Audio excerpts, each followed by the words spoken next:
제목을 다 같이 읽도록 하겠습니다. 시작.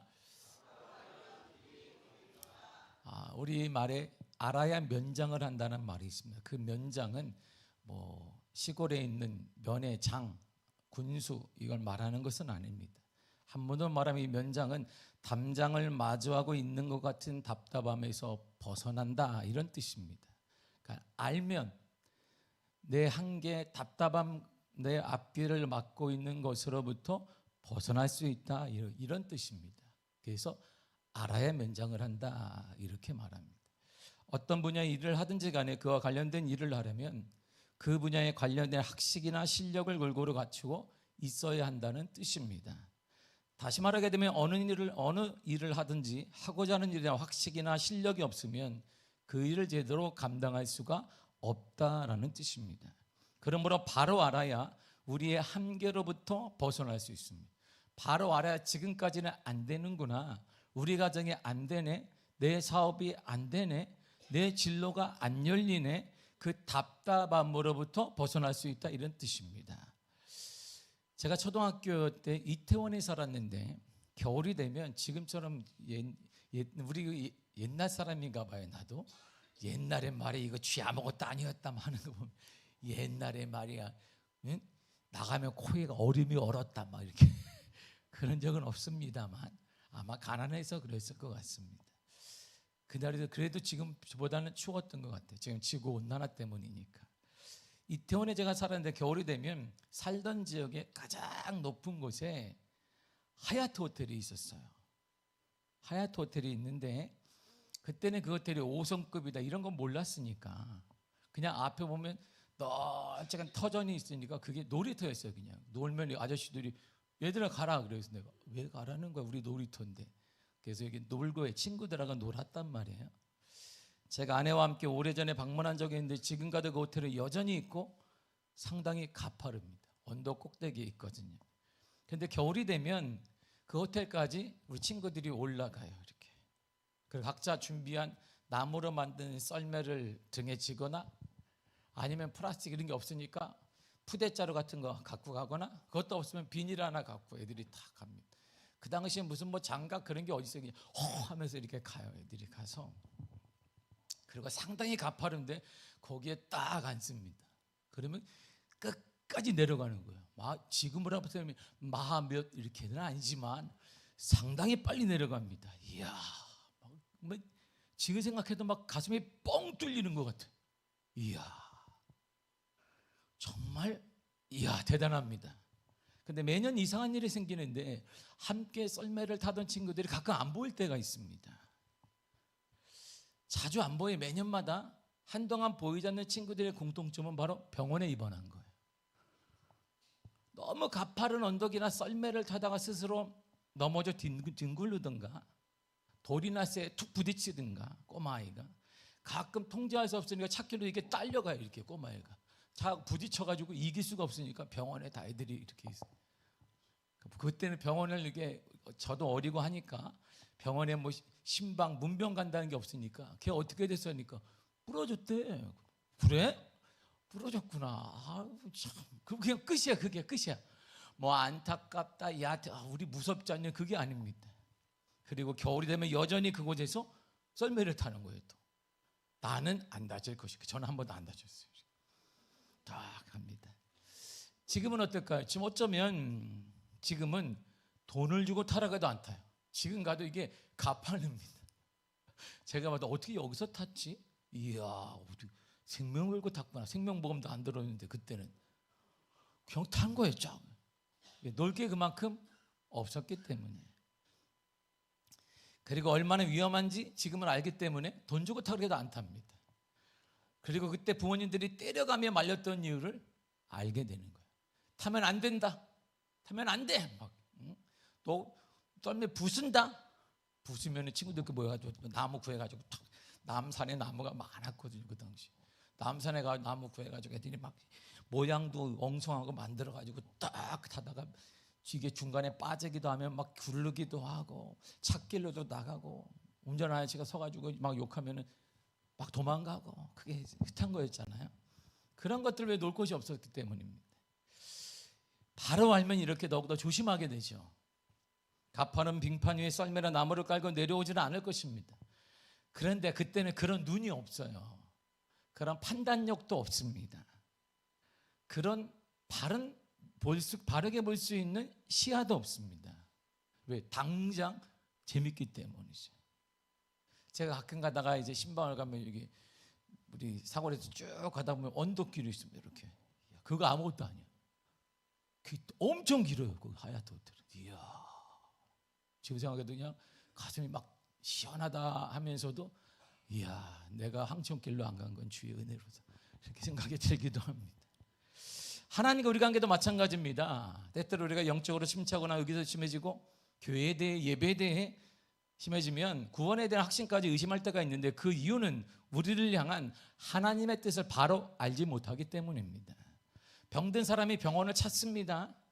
자신이 아프다고 딱 아는 사람은 어떻게든 누구를 통해서든 상급병원에 가려고 그러고 소위 말하는 한국에서 가장 유명한 대형병원 어떻게 하는지 입원할 수 있을까를 아는 사람 없어요? 아는 사람 없어요? 물어서 이렇게 막 가려고 그래요. 이처럼 자신의 모습을 보면서 내가 죄인이라는 사실을 알게 되면 그런 당연히 예수님을 찾습니다. 찾을 수밖에 없어요. 물론 현대인들이 가장 듣기 싫어하는 말 중에 하나가 뭐냐면 죄인, 당신 죄인이라고 되게 싫어합니다. 자신의 죄인임을 진지하게 생각하지 않는 자는 하나님의 사랑을 비웃습니다. 교회를 비웃습니다. 전도하는 걸 비웃습니다. 십자가의 죽음을 자신과 전혀 관계없는 것으로 그들은 치부하게 됩니다. 그러나 자신을 죄인으로, 죄인 중에 가장 악한 죄인으로 인식하는 사람은 십자가를 붙들어요. 예수님밖에 없으면 알게 됩니다. 주님의 도움을 구하게 됩니다. 오늘 본문은요, 인간이 타락하기 전에 전조현상이 나타나요. 지진이 일어나기 전에 전조현상이 있습니다. 그때 쥐들이 막 도망가요. 갑자기 쥐들이 막 떼거지로 도망가요. 왜 그러지? 보면 여기 지진이 일어난다는 뜻이잖아요. 이처럼 사람이 타락하거나 죄를 짓게 될 때 전조현상이 있어요. 오늘 본문이 이 얘기를 하는 거예요. 3절을 읽겠습니다. 시작. 서로 말하되 자 벽돌을 만들어 경고히 급자하고 이에 벽돌로 돌을 대신하며 역청으로 진흙을 대신하고. 아멘. 서로 말했어요. 서로 말했는데 그 서로에는 하나님이 빠져 있습니다. 사람과 사람과의 관계를 말하는 거예요. 하나님과 사람 관계를 말하는 게 아닙니다. 하나님을 빼고 서로 말하고 있습니다. 하나님의 개입을 인정하지 않습니다. 하나님은 교회 안에 계시는 분이에요. 맞습니다. 우리도 그런, 하나님은 교회 안에 계십니다. 교회와 예배와 관련된 신이 분명합니다. 우리는 대부분 어쩌면 지역신을 믿고 있는지 몰라요. 요 지역은 하나님 겁니다. 그런데 요 지역을 벗어나서 가정생활을 하거나 자녀를 교육하거나 회사를 운영하거나 직장 생활을 할 땐 하나님의 힘이 없어요. 그때는 사람의 힘이 필요한 거예요. 물질의 힘이 필요한 것이고 정치력이 필요하다는 거예요. 그러니까 어떤 다른 방법이나 내 힘으로 해결을 하려고 하는 거예요. 그러니까 우리 하나님은 전지전능하다 말하는데 우리는 지금 믿는 우리들도 하나님을 지역신으로 만들었어요. 요 안에서 일하시는 하나님, 예배를 받으시는 하나님, 예배 가운데 역사하는, 우리는 그래서 이 안에서는 말을 함부로 하지 않아요. 이 안에서는 아이고 내가 잘못했다 그래. 근데 밖에 나가면 하나님은 더 이상 힘이 없으니까 내 방법대로 밟고 일어서고 모방, 비난하고. 왜? 그래야 내가 살기 때문이에요. 업심여겨야 내가 드러날 수 있기 때문에. 이 방법을 쓰니까 그것을 바라보는 우리 자녀들이 딱 보면서, 주위에 있는 안 믿는 사람들이 딱 보면서 뭐야? 예수 믿는 거야? 그래서 복음화율이 떨어지는 거예요. 삶이 없는 신앙이 되어져 가는 것입니다. 그 신앙을 바라보는 자녀들을 보세요. 그 신앙을 바라보는 주위 사람들이 결국 우리를 비웃는 거예요. 교회를 비웃게 되고 우리 때문에 예수님을 비웃게 되는 것입니다. 그런 신밖에 안 돼? 그러면 야, 내가 더 낫지. 내가 더 돈이 많은데, 내가 더 힘이 있는데, 내가 더 아는 사람이 많은데 뭐야? 이렇게 우리를 비웃는 것입니다. 결국 인간의 타락의 증거, 죄를 범하게 되는 증거는, 전조현상은 하나님 중심에서 벗어나는 거예요. 인간 중심으로 변해가는 것입니다. 이것을 우리는 성경에서는 우리 주님은 타락했다 이렇게 말하는, 너 타락했다? 이와 같이 타락이란 죄란 하나님의 사랑과 지혜로부터 멀어지는 것입니다. 우리가 말하는 윤리적인 그거 죄입니다. 그건 당연한 것이고, 우리가 인지하지 못하는 심각한 죄는 하나님의 사랑에서 하나님과 멀어지는 것입니다. 이것이 죄예요. 결국 창조주 되시는 하나님과의 관계가 끊어지는 것입니다. 로마서 3장 23절 이렇게 말하고 있습니다. 시작. 모든 사람의 죄를 범하였음에 하나님의 영광에 이르지 못하더니. 아멘. 죄를 범하긴 타락하게 되면 하나님의 기대치, 하나님의 수준, 하나님의 원하심에 도달하지 않아요. 하나님의 원하심에 도달하지 못하니까 하나님의 응답과 하나님의 역사와 하나님의 살아계심과 하나님의 기적을 경험하지 못하게 되는 거예요. 그러니까 신앙생활이 건조한 것입니다. 신앙생활이 드라이한 거예요. 그냥 이렇게 몸이 건조한 것입니다. 나갈 수도 없고 안 나갈 수도 없는데 내가 장로이고 내가 권사이고 내가 집사이고 내가 뭐니까 나가는 것입니다. 나도 목사이니까 내가 할렐루야 뭐 이러고 되는 건가? 안 나갈 수는 없고, 근데 기대감은 없고, 이게 일반적으로 우리 신앙생활이니까 교회가 지금 건조해지는 것이고 한국 교회가 무너져가는 것이고 다음 세대가 그걸 딱 바라보고 있으니까 믿을 필요가 없는 거예요. 다음 세대들이 저렇게 기대치도 없는데 우리 엄마 아빠를 보니까 그럼 왜 믿지? 다음 세대는 우리하고 달라요. 표현을 그대로 하기 때문에. 타락한 이들의 계획을 보세요. 다시 이들이 이렇게 말해요. 한 번 말하더니 반복한다는 대단히 중요하잖아요. 4절을 나가시겠습니다. 또 시작. 또 말하되 자 성읍과 탑을 건설하여 그 탑 꼭대기를 하늘에 닿게 하여 우리 이름을 내고 온 지면에 흩어짐을 면하자 하였더니. 아멘. 다시 이들이 얘기해. 하나님이 아니라 이들이 그런데 말이야 어떻게 되겠니 막 얘기합니다. 모든 결론과 행동의 출발점이 바로 사람을 통해 얻는 것입니다. 이것이 바로 타락의 전조현상이고 죄의 전조현상이에요. 인생의 답을 사람에게 찾으려고 합니다. 물론 하나님은 사람을 통해 일하십니다. 그래서 더욱 하나님께 민감해야 돼요. 그 사람이 하나님 보낸 사람인지 신실한 믿음의 사람인지 우리가 알아야 되기 때문에 함께 타락으로 가고 함께 우리가 넘어질 사람인지 함께 부흥하고 함께 성장하고 함께 일어날 사람인지를 구분하는 것은 하나님께 민감한 자만이 알 수 있기 때문이에요. 결국 이들에게는 두 가지였습니다. 명예심이, 명예에 관심이 사람들은 이름을 내자는 거예요. 우리 이름을 내자. 높이 쌓아서 하나님께 영광 돌리는 것도 아니고 우리가 교회 건물을 높이 쌓아서 하나님께 영광이 되는 거 아닙니까? 우리 이름을 내가 이렇게 열심히 했는데 내가 어떤 존재인지 보여주고 싶은 것입니다. 명예심과 욕심이 가득 찬 것입니다. 하나님께 영광, 예수님 자랑하기 옛날 얘기입니다. 다 필요 없는 것입니다. 내 이름, 내 가문의 이름, 내 자녀의 이름, 성공담이 중요한 것입니다.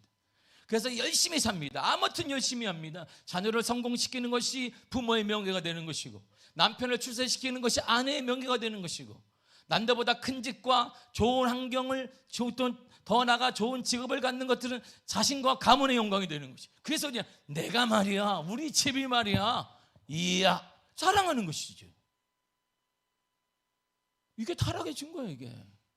이게 인간에게 나오는 기본적. 그러니까 그것을 바라보면 야 인간이 원래 그런 거예요.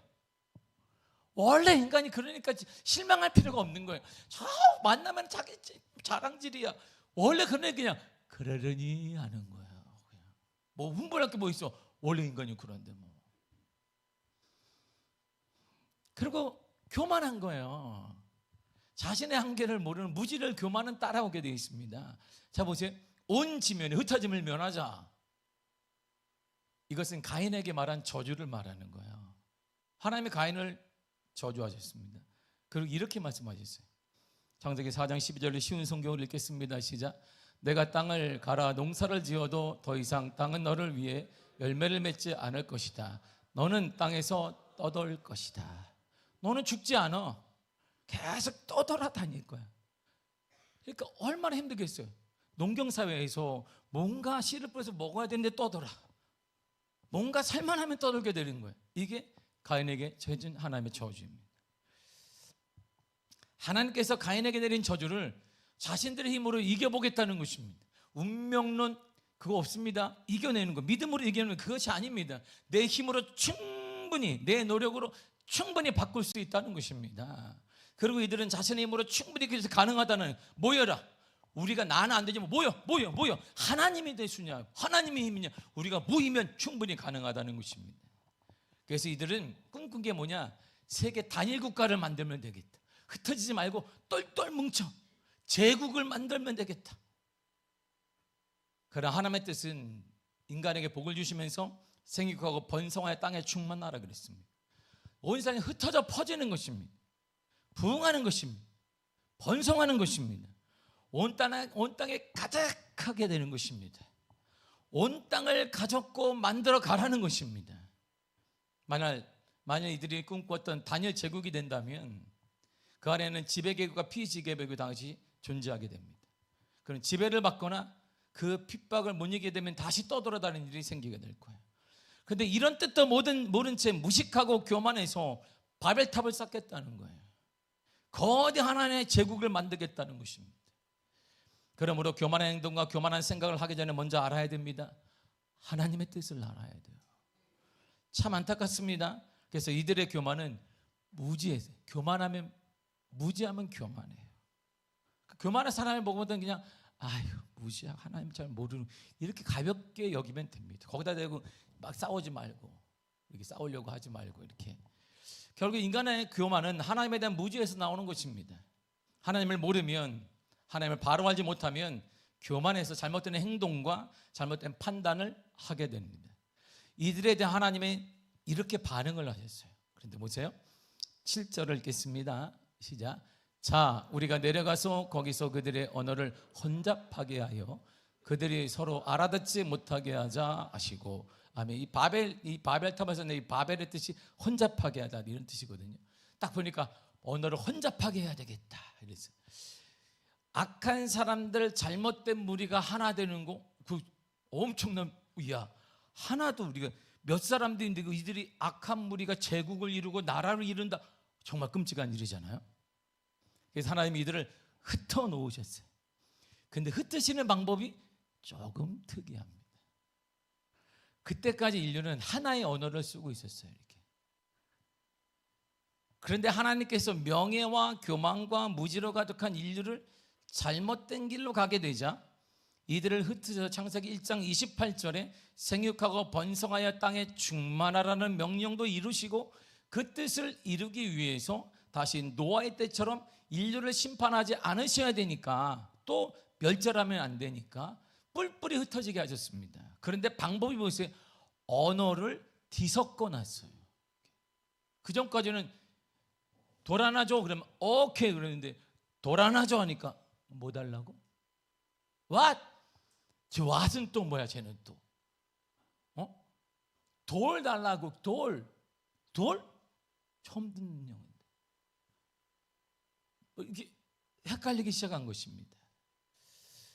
그래서 자신들끼리 말하는 것들을 서로 알아듣지 못하게 하셨습니다. 이처럼 하나님은 언어를 심판과 징벌의 도구로 사용하셨습니다. 왜 언어일까요? 그렇다면 우리는 묻는, 하나님 왜 언어일까요? 성경을 보세요. 아담은 하나님이 심판하실 때 어떻게 했어요? 에덴에서 쫓아냈어요. 그 땀을 흘려 음식을 먹게 했습니다. 그렇구나. 하와는 고통 중에 아이를 낳게 하셨습니다. 그리고 동생을 죽인 가인에게는 우리가 알 때 항상 떠돌아다니게 했어요. 노아 때에 있던 물로 심판하셨습니다. 다윗에게는 밧세바를 통해 죄를 범하게 되자 아들을 낳았는데 아들을 생명을 하나님이 빼앗아 버렸습니다. 이스라엘 민족에게는 하나님을 거부하고 우상을 섬기게 되자 바벨론이라는 나라를 통해 이들을 점령하게 했습니다. 그리고 다시 바벨론을 통해 멸망당했어요, 북이스라엘. 예수님은 행한 대로 심은 대로 심판하시겠다고 했습니다. 그렇다면 왜 많은 심판과 징벌의 도구가 있는데 언어냔 말이에요. 언어. 왜 언어일까요? 언어란 말이에요, 원래 이렇게 구성되어 있습니다. 말, 글, 그리고 제스처, 몸짓으로 되어 있어요. 이게 구성이 되어 있어요. 말, 글, 그리고 나서 제스처, 몸짓이 세 개가 합치면 언어라고 합니다. 그런 의미에서 언어란 사람들의 생각을 표현하기 위해서 상징적 것들을 모아서 만든 임의적 약속이에요. 그 나라에서 이렇게 이리 와 그러면 와? 가라는 거야? 오라는 거야? 이렇게 오라는 거야? 가라는 거야? 오라는 가라는 거야? 이렇게 오라는 거지 우리나라는. 근데 미국 가서 이리 와 그러면 가라는 거지, 간단 말이야. 이렇게 다 달라요. 우리나라에서 이리 와 그러면 오라는 거는데 미국 가서 감이요 그러면 뭐 오래 놓고 손가락은 가라고 그랬지는 뭐야 이렇게 우리가 나라엔 여기에 대한 임의적인 약속이 있는 것이지. 그래서 이렇게 강아지한테는 아이고 이뻐라 그러는데 애들을 보고 아이고 이뻐라 막 긁어주면 우리 애를 강아지로 하나 화낸단 말이야. 이렇게 애들한테는 아이고 축복을 빌어주고 해야지. 아이고 이뻐가지고 아이고 이뻐가지고 막 이렇게 만지면 뭐야 이렇게 기분 나빠할 수 있습니다. 특별히 의사소통이 잘 되려면 세 가지가 중요한 거예요. 정확한 의미를 전달해야 됩니다. 그 의미가 전달하는 형식이 중요해요. 그냥 막 전달해서 안 된단 말입니다. 그리고 사회적으로 우리가 인식한 언어를 써야 되는 거예요. 제가 미국에 처음 갔더니 먼저 오신 분들이 하는 말이 있습니다. 목사님, 미국을 알려면 7년 이상은 살아본 다음에 미국을 얘기해야 됩니다. 그래서 내가 미국까지 거기까지 뭐 3억 5천이 나라에 뭐 땅덩어리 크고 뭐 맨날 가면 사막이나 있고 뭐 계속 누워가지고 그냥 사막이나 쭉 가고. 제가 조지아라는 남부를 가는데 북쪽만 이렇게 가다가 조지아가 남부에 있어요. 거기는 계절이 달라요. 그냥 푹푹 찝니다. 여름에 갔더니 이게 저녁쯤 되니까 갑자기 눈이 많아져. 이렇게 나를 보는 눈이. 지금 뭐지? 염소도 서 있고 사슴도 서 있고 멧돼지도 나를 계속 쳐다보고 있어. 이렇게 가만히 깜빡깜빡 있어. 여기서 저게 뭐래? 북쪽에 살던 나는 처음 본 거예요. 그게. 제가 중부에 살았을 때는 가끔 사슴들이 와요. 이렇게 여기 뒷뜰에 보면 내가 아파트에 있으면 여기 창문에 커튼을 딱 치면 사슴들이 여기서 나를 하이하는 것처럼 자기들이 이렇게 무리가 있어요. 그런데 밤에 저녁 흐름흐름하게 가는데 애들이 눈이 그냥 팍팍 빛나. 사슴도 있고 종가면 멧돼지도 있고 뭐도 있고 애들이 계속 정신이 바짝 드는 거야. 왜? 부딪히면 보험도 안 되고 그 부딪히면 어디다 전화해? 뭐 사슴한테 전화하나? 뭐 언제 와 그 사람들이 사고가 많으니까. 달라요. 정말 달라요 이게. 그래서 미국이 모르겠다. 아무튼 그냥 결론 하나 넓구나 그거만 하는 거지. 영어를 잘할 수 있고 영어를 못할 수도 있습니다. 저처럼 용감하게 영어를 쓰는 사람도 있어요. 막 가서 제가 은행에 갔는데 내가 가서 영어를 내가 한국말만 쓰다 가니까 내가 그러니까 그 사람이 what? 뭐라고? 내가 한국말이니까 좀 답답하네. 근데 일로 와봐. what? 뱅크 어카운트 만들어 달라고. 그러니까 뱅크 자기들 알아들어. 뱅크 계좌를 만들어 달라. 뭐 해야 되겠어요? 이거야? 그러니까 what? 이거냐고. 뭘 넣냐고. 그러니까 패스워드를 넣게. 비밀번호. 한국말 썼다가 영어 썼다가. 늘 제가 하는 말이 왜 당당하냐면 너는 영어밖에 못하지만 나는 한국말과 그래도 영어는 한다. 내가 더 낫지. 그래서 저는 아주 학교에서도 정말 너무 탁목사님 용감하지 않냐고. 그래서 내가 용감합니다. 근데 목사님 제가 티켓을 띄웠는데 억울한데 법원을 가야 되는데 법원 내가 갑니다. 그래서 법원 가지고 내가 다 해주세요. 저 폴리스가 이렇게 얘기했는데 이렇게 판사 앞에서 내가 이렇게 생각한다. 그러니까 오케이 벌금 얼마만 딱 한다. 그리고 면허증을 다 받아왔어요. 소문이 쫙 났어요. 어떻게 완벽한 영어를 구사한다 탕목사님. 완벽한 영어야. 하고 싶은 대로 하는 거 하고 싶은 말만 하고 이렇게 내가 못 알아들어? 그러면 내가 what? 못 알아듣냐고 이 친구야. 내가 일상적에는 나는 이게 뭐라고 너는 안교구만이니까 내가 더 낫지 않니? 나는 태어나지도 않았다 여기서. 나는 나이 들어서 왔는데 나는 당당히 그리스도한테는 용감 영어를 쓰는 용감 영어가 다 돼. 막 다 알아듣게 돼. 막 수업도 알아듣게 되고 막 이렇게 질문도 하게 되고 막 이렇게. 그래서 영어를 잘할 수도 있고 못할 수도 있어요. 근데 미국인의 언어인 영어를 잘하든 못하든 미국을 알려면 7년 이상 살아보지 않고는 안다고 말하면 안 된다는 거예요. 결국 이 말은 언어는 이것이 아니라 삶의 방식이라는 거예요. 삶이라는 거예요. 그러나서 미국에 사는 동안 1년이 지나고 2년이 지나고 5년이 지나고 10년이 넘으면서 깨달은 것이 있습니다. 미국에 대해 가장 말을 많이 하는 사람은 미국에 온 지 1년이 안 된 사람이에요. 내가 미국을 봤더니 말이야. 그런 분들 1년이 안 된 사람들이 온 미국을 알아. 나는 모르는데. 시간이 지나면서 아이들이 영어를 모국어처럼 사용할 때가 됐는데 무서운 일이 일어난 거예요. 아이들의 사고가 미국인의 사고처럼 되는 거예요. 우리 아이들이 이렇게. 그래서 미국에서 10년 이상 산 사람들은 거의 한국에 좋은 직업이 있더라도 못 돌아옵니다. 왜냐하면 가장 큰 이유 중에 하나가 자녀 때문이에요. 자녀들의 사고가 이들이 미국화돼 버렸어요. 뭐 미국처럼 되라 이런 말이 아닌데, 외모도 한국인이고 영어도 하고 한국말도 하는 자녀라도 영어를 배우고 습득한다는 것은 언어 하나를 배우는 게 아니에요. 영어 하나를 추가로 배우는 게 아닙니다. 삶의 동화가 일어나요. 이걸 배우면서 그들은 어느새 미국인의 사고와 미국인의 삶의 스타일이 딱 맞게 됩니다.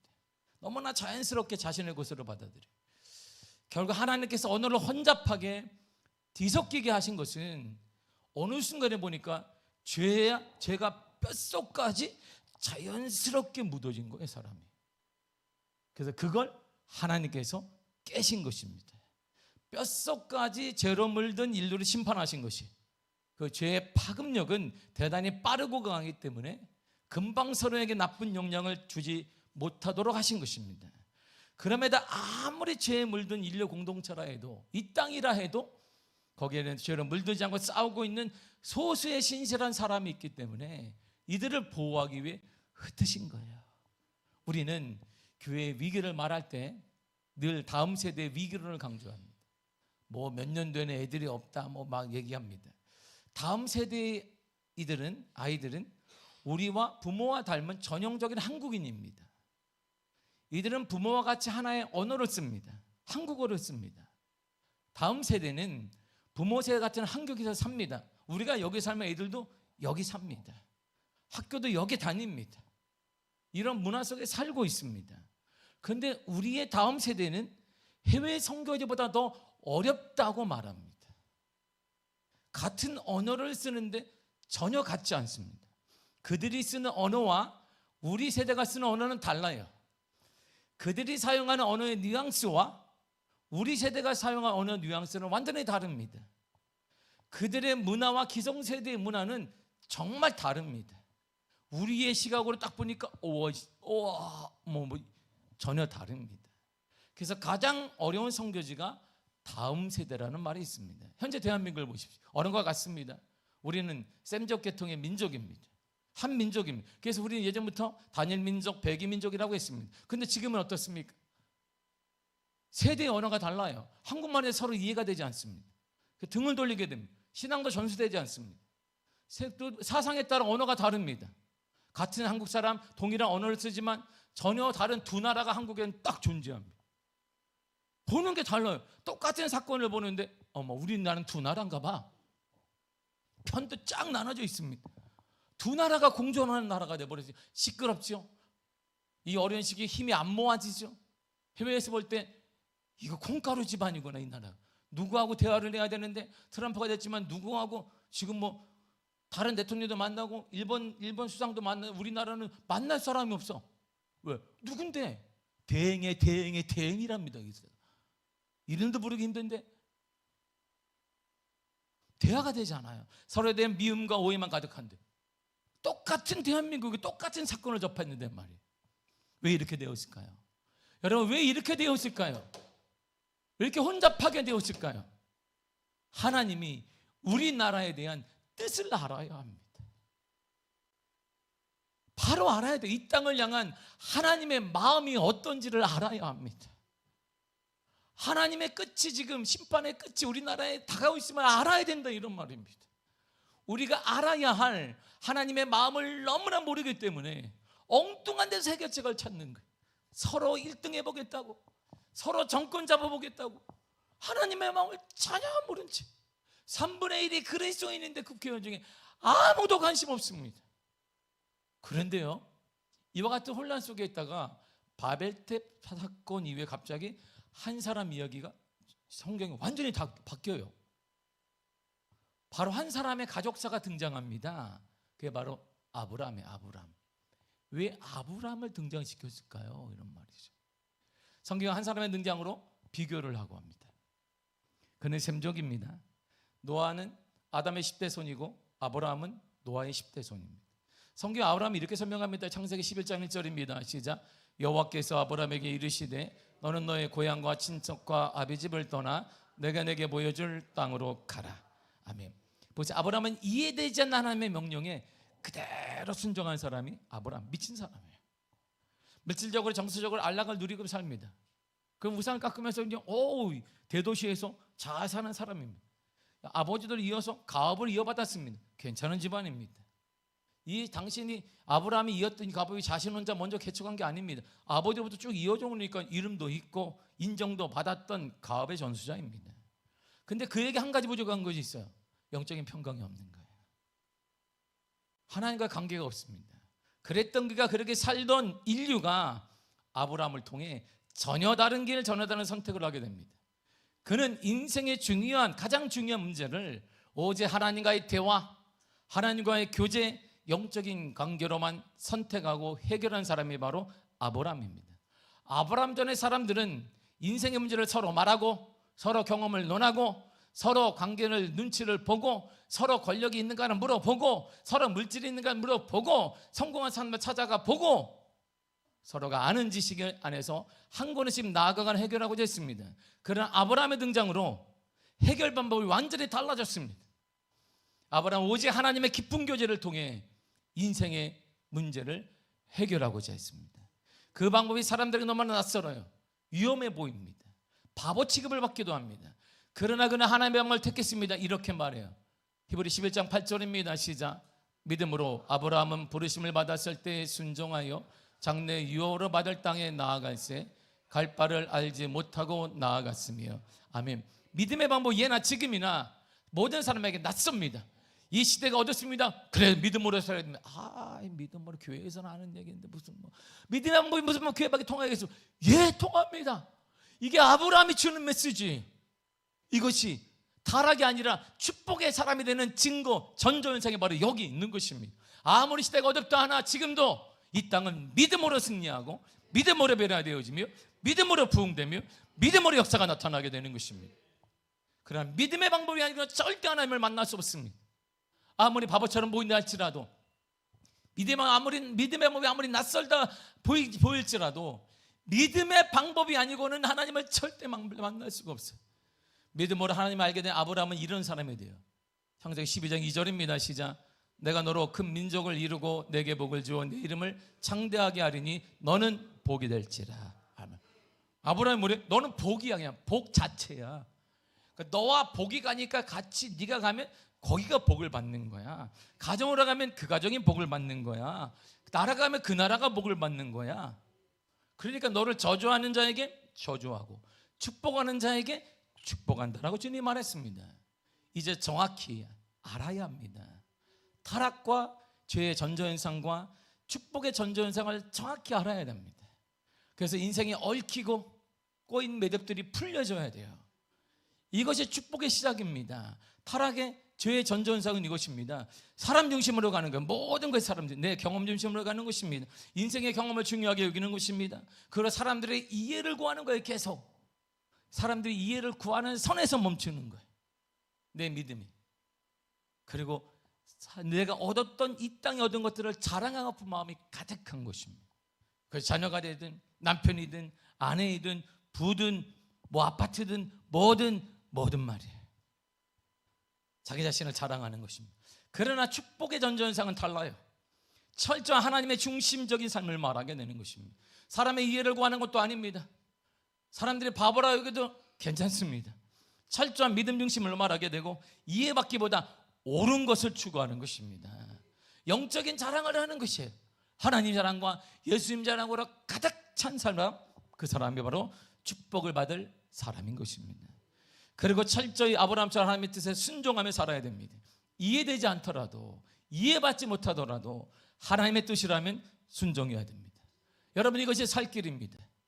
성경이 이렇게 말합니다. 누가복음 12장 5절입니다. 시작.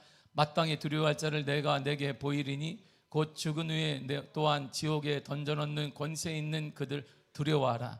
내가 참으로 너희에게 이르노니 그를 두려워하라. 하나님을 두려워해라. 하나님을 두려워해라. 반복, 한 절에 2번이나 반복하고 있습니다. 가장 두려워할 게 그게 아니야. 권력이 아니야. 지금 그 문제가 아니야. 그 문제 해법이 아니야. 하나님을 두려워하면 그 하나님이 해결해 주실 거야. 그 하나님이 역사해 주신다는 것입니다. 하나님을 두려워 예수님을 두려워하시길 바랍니다. 예수님을 바로 알아야 됩니다. 그분이 여러분들의 도움자이십니다. 그분이 여러분의 해결자이십니다. 지금도 마찬가지입니다. 주님이 피 흘려 돌아가신 게 요 건물 하나 유지하라고 주신 게 아니란 말입니다. 우리 예수님이 그 정도밖에 안 되는 말이에요. 건물 하나 신앙생활하고 바르게 살고 도덕적으로 살고 말 안 바라면 욕하면 안 되고 이거 하려고 주님이 돌아가셨겠습니까? 학교에서 다 배우고 좋은 부모일 때는 일반적으로 배울 수 있는데 말이에요. 남을 이렇게 함부로 말하면 안 돼. 뒷얘기하면 안 돼. 그거는 모든 성공하는 사람의 책에 다 나와요. 그걸 굳이 그것 때문에 주님이 아니란 말입니다. 주님은 여러분들의 도움자세요. 주님 여러분들의 해결자가 되십니다. 시편 기자는 이렇게 말했습니다. 시편 40편 10절입니다. 시작. 주는 나의 도움이시요 나를 건지시는 이시라. 주는 나의 도움이며 내 문제 가운데 건지십니다. 주님은 건지시는 분이에요. 여러분들 건져주실 것입니다. 지금도 건져주십니다. 내 믿음대로 될지어다 말씀했습니다. 시편 기자 다시 반복하여 고백합니다. 시편 70편 5절입니다. 시작. 나는 가난하고 궁핍하오니 하나님의 속히 내게 임하소서. 주는 나의 도움이시요 나를 건지시는 이시오니. 아멘. 우리는 없습니다. 우리는 부족합니다. 영적으로 가난하고 육적으로 가난합니다. 궁핍합니다. 그러나 주님 나의 도움자이십니다. 나를 건져 주실 것입니다. 가난 가운데 궁핍 가운데 건져 주실 것입니다. 영적인 가난보다 건져 주실 것입니다. 영적으로 풍성해질 것입니다. 기쁨이 넘쳐나게 될 것입니다. 그 하나님의 축복을 경험하게 될 것입니다. 사랑하는 성도 여러분, 축복의 전조현상을 알아야 합니다. 그래서 하나님은 이스라엘의 오늘 본문을 통해 사람들의 어리석음을 바벨탑 사건을 얘기한 다음에 한 사람을 다 조용히 우리에게 제시한 거예요. 이 사람이 축복의 사람이야. 이렇게 하면 망한다. 이렇게 하면 망해. 이렇게 하면 망하는 거야. 그리고 이 사람을 봐라. 어떻게 복이 됐는지. 복을 받을 사람이 그가 복이라는 거야. 아브라함이 가면 거기가 복을 받는 거야. 이게 아브라함의 모습은 우리가 받은 복입니다. 여러분들이 가면 가정이 회복될 거예요. 여러분들이 가면 직장과 사업자가 회복될 것입니다. 여러분들로 인해 자녀들의 길이 열릴 것입니다. 여러분들을 통해 막혔던 하나님의 영적인 것들이 해결될 것입니다. 영적인 회복이 일어나게 될 것입니다. 이게 우리의 직분이에요. 우리에게 주신 은혜입니다. 우리 하나님은 여기 계신 분이 아니에요. 이 평수 유지하는 분이 아닙니다. 이 건물 유지하는 분이 아닙니다. 여러분들 일터, 가정, 이 땅의 모든 문제에 도움자가 되시며 건지시는 자가 되시며 해결자가 되십니다. 그 믿음으로 한 주도 승리하시기를 바랍니다. 그 믿음으로 좌절 가운데 문제 가운데 일어나고 얼굴을 쫙 피시고 살아가시 간절히 축복합니다. 기도하겠습니다. 하나님 감사합니다.